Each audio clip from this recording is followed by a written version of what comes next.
If you've used ChatGPT to create content, you probably noticed that it doesn't really sound anything like you. And when you post it, other people can also tell that it's not really you. It's probably a robot.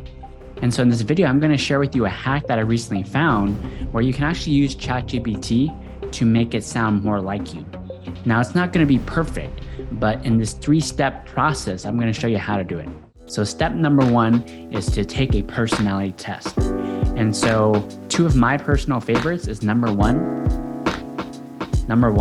Myers-Briggs.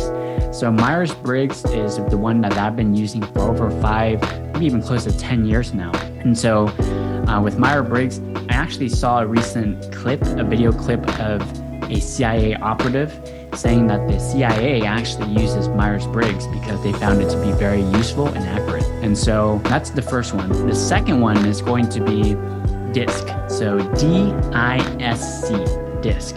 And so a lot of businesses and professionals, very reputable, use this personality test, DISC. And those are 2 of my personal favorites. And so there are a couple, we just Google personality tests, free personality tests, regarding Myers-Briggs and DISC, you'll probably see some results. So for Myers-Briggs, 16personalities.com is a great free test. DISCpersonalitytesting.com. Those 2 are free tests that you can take. Now, as far as the questions, I would set aside maybe 15 to 30 minutes to answer these questions. And so some of them are yes and no questions. Some of them are like a scale.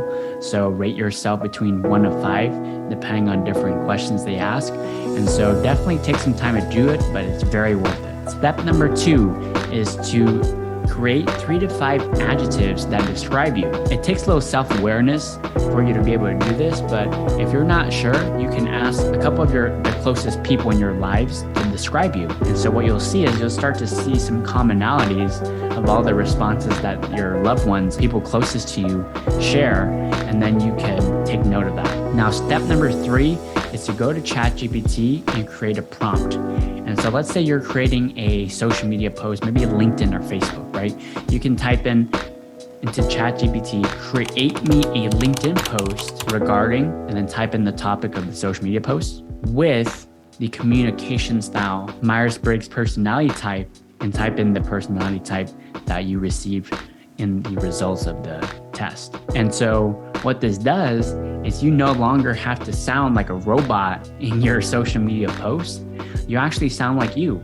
Now, it's not going to be 100% like you because you can't really replicate yourself. You can't clone yourself, but it's going to sound a lot more like you because it knows ChatGPT will know your personality type, and it will also know your adjectives if you decide to include that into the prompt as well. And so give that a try and let me know what you think in the comment section below. But if you enjoyed this, make sure you subscribe because I have a lot more videos coming out like this. Now, if you enjoyed this video, you're probably going to enjoy this one too. So click on this one, you'll like it. Thank you so much for watching, and I'll see you in the next video.